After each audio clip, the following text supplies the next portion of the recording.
Thank you, sir. Sir, I thank you for giving me this opportunity to speak on the motion of thanks on the President's address. Sir, I rise to speak on what I hope to be the last ever address of the Honorable President, scripted by this Modi Shah regime, a regime which mistakes arrogance for intellect. I'm saying this because arrogance, sir, diminishes wisdom and ultimately becomes the camouflage of insecurity, in which not only the Prime Minister and his cabinet, but also the entire BJP seems to be passing through. Sir, after losing successive by-elections and the recently concluded state elections, the interim budget has shown this regime's desperation to calm the farmers, the middle class, traders, MSMEs, informal sector, and real estate sector who have been badly affected by the twin shocks of demonetization and the poorly structured and poorly implemented GST, as well as by the rise in unemployment to a 40-year high. But instead of making long-lasting structural changes which would lead to their sustainable long-term performance, in other words, performing life-saving surgery, the Modi Shah regime has merely handed out Band-Aids, sir. And hence, I name this sham of a budget the Band-Aid budget, an illegitimate budget for which this regime has no accountability to deliver on. Sir, I would like to share a saying with my fellow Indians and fellow MPs. Fool me once, shame on you. Fool me twice, shame on me. The Modi regime's record of fulfilling their 2014 poll promises is there for everyone to see. They not only fooled me, but they also fooled the entire state of Andhra Pradesh with the promise of giving special category status for 10 years. Indeed, they fooled a lot of people who place their hopes on their words and promises. This 2019 Band-Aid budget is another set of promises for which they have absolutely no accountability, sir. I do not believe they intend to keep their promises. I will not be fooled twice. My fellow Indians, will you be fooled twice?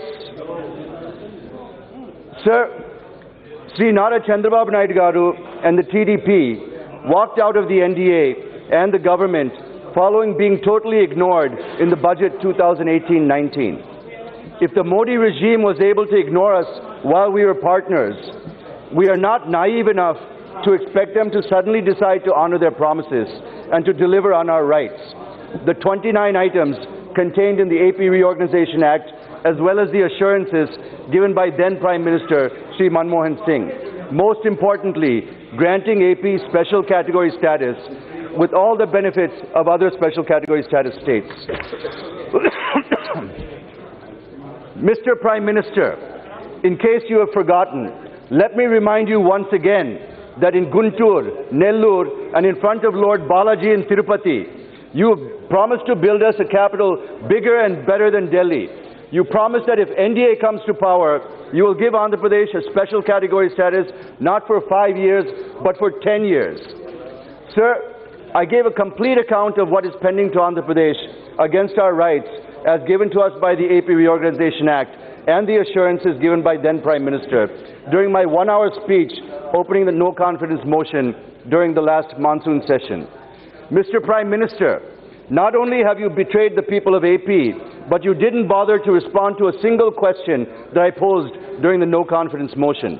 Instead, despite assurances you gave us to calm us down during your speech, you chose to stick to your pre-written text, completely ignoring Andhra Pradesh once again. Mr. Prime Minister, I can imagine you thinking that your stakes in AP are anyway low, as the BJP vote share is hardly measurable in Andhra Pradesh.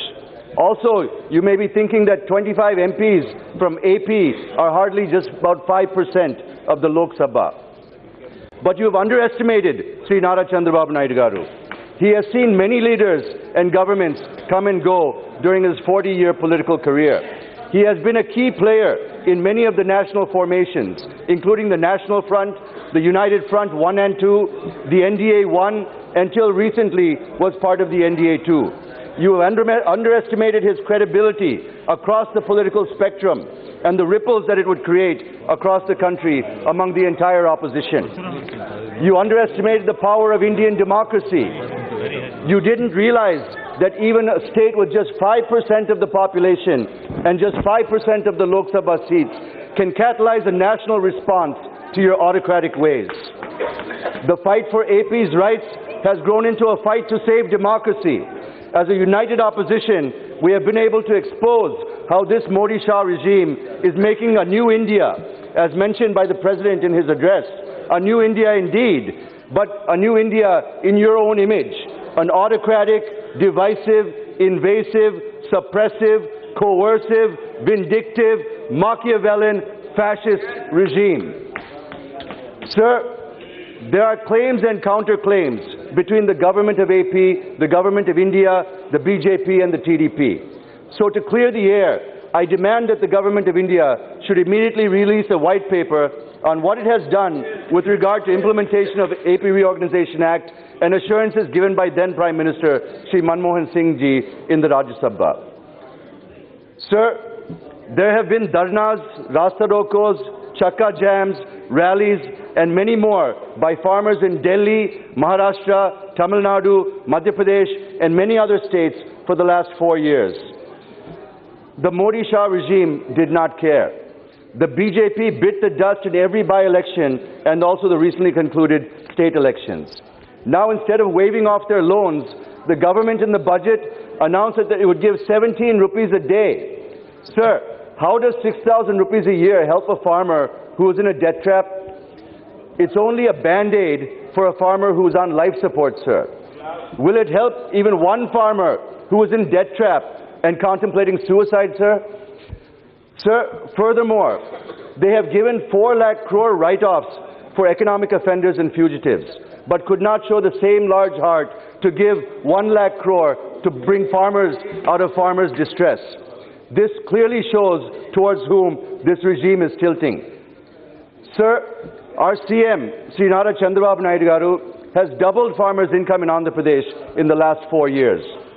The agriculture growth rate is 11%, sir, against a national average of just 2%. If one looks at the pace of present agricultural growth in the country, which is around 2%, and if you add inflation to that, it will take nearly half a century, sir, not by 2022, to double the farmer's income in India.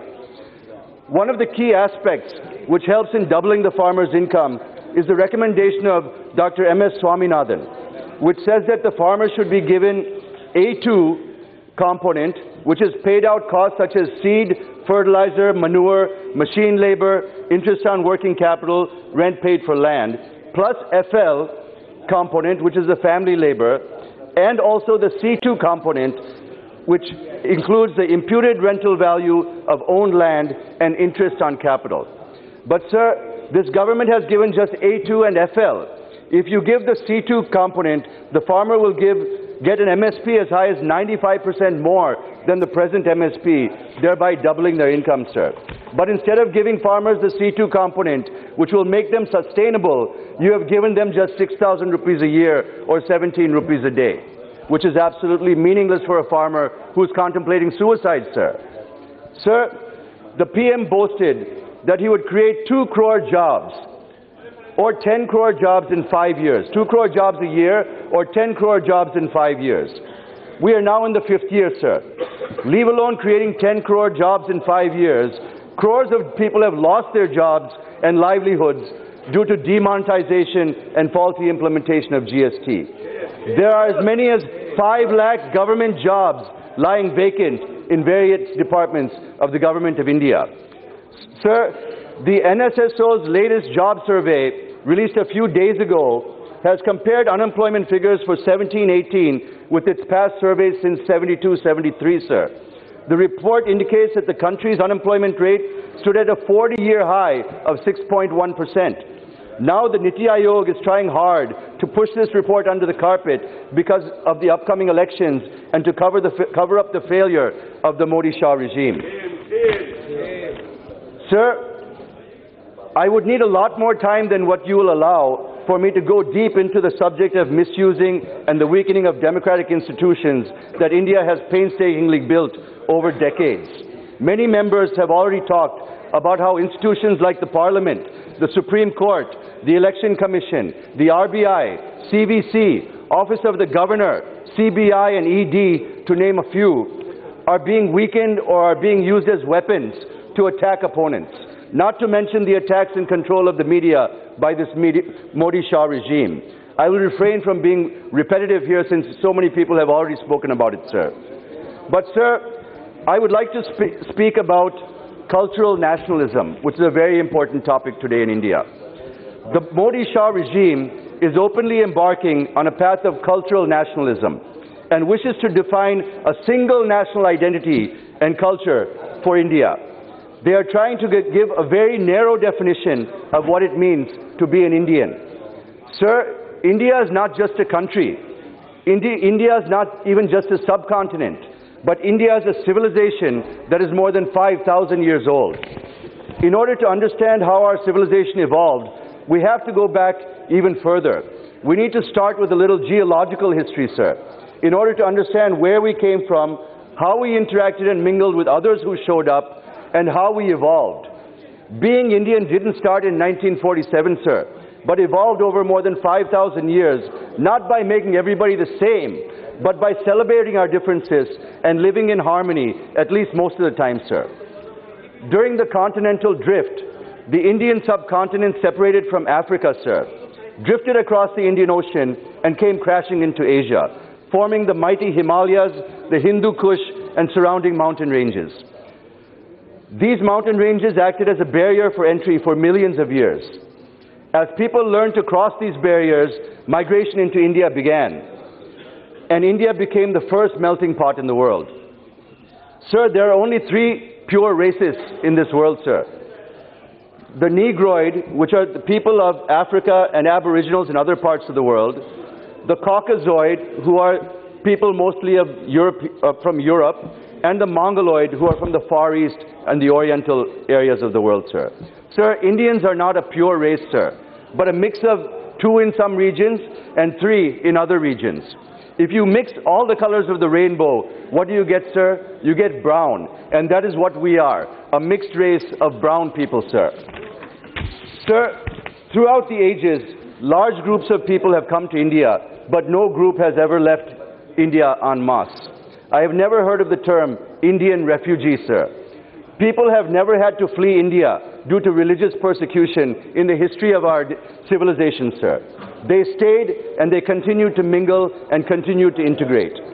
Hinduism existed even before the concept of religion existed, sir, with roots tracing back to prehistoric times over 5,000 years ago. It is a fusion or synthesis of various Indian cultures and traditions. The Hindu synthesis started to develop into a formal religion between 500 BC and 300 BC, after the Vedic period, during which time Buddhism and Jainism were also founded. Judaism first came to India around 500 BC, sir. Christianity came in 50 AD. Islam came in the early 7th century. Sikhism was founded in India in the late 15th century. This clearly indicates that India has always been prepared to integrate itself with other religions and cultures. Sir, Central Asians, Greeks, Persians, Romans, Arabs, Mongolians, Chinese, Southeast Asians, and later the European sea powers, including the British, French, Portuguese, and Dutch, all came to India, sir. Our language, our arts and literature, our architecture, our food, our fashion, math, science, astronomy, even spirituality. So many areas we have collaborated and mutually benefited with all these cultures, sir. We have been the home for persecuted communities like the Jews, Parsis, Muslims, and Tibetan Buddhists. Being the most diverse country on earth, we are tolerant to each other's ideals, and faith. Unless and until some religious or political patriarchic groups intervene to design differences into conflicts. Please, sir, I'll complete in a few minutes. Being Indian, sir, being Indian is not about region, language, religion, caste, being right or being left, being LGBTQ or not, whether you eat beef or you eat pork or you're vegetarian or you're vegan. Sir, being Indian is about having the freedom to be all of those, or some, or none, at your own free will, sir. Being Indian is celebrating our continually evolving diversity and valuing our freedom and rights above all else, sir. Indians, sir, are not about identity, but Indians are about diversity. That is the Indian way, sir. Sir, I would like to paraphrase Martin Niemöller, a German Protestant Christian who spent 7 years in a Nazi concentration camp for opposing the religious policies of Adolf Hitler. I've taken the liberty of changing the victims to better suit our current context. Sir, I inserted Muslims and Christians in place of trade unions and Jews in this statement. Please conclude. Please, sir. First, they came for the communists, and I did not speak out because I'm not a communist. Then they came for the Muslims, and I did not speak out because I was not a Muslim. Then they came for the Christians, and I did not speak out because I'm not a Christian. Then they came for me, and there was no one left to speak for me, sir. Sir, polarization strategy is about making people believe that it is not going to happen to them. It will only happen to what they call the real culprits or to their rivals. Hence, let them suffer and be punished is the mindset that they're trying to create. This message is for the majority who may be influenced by these polarization tactics. I strongly feel that today it may be others, but tomorrow it will be you. There is also a report that the Director of National Intelligence of the United States saying that there is every possibility of communal violence before the Indian general elections this year. This is a direct indictment on the Modi-Shah regime's election strategy of polarization, sir. Sir, just 2 minutes, I'll finish, sir. Please. Please, sir. Please, sir. A very important subject. Please, sir. Please, sir. I've been waiting 3 days to speak, sir. 2 minutes. Sir, India is the fastest growing internet market in the world. We are the largest internet data users in the world. We are using more data than the US. I'm speaking to the speaker, sir. We are using more data than the US and China combined, sir. More and more of essential services are moving online. At this stage, it is important for us to understand what are our rights and to what extent the Modi-Shah regime is protecting or violating our right to privacy, sir.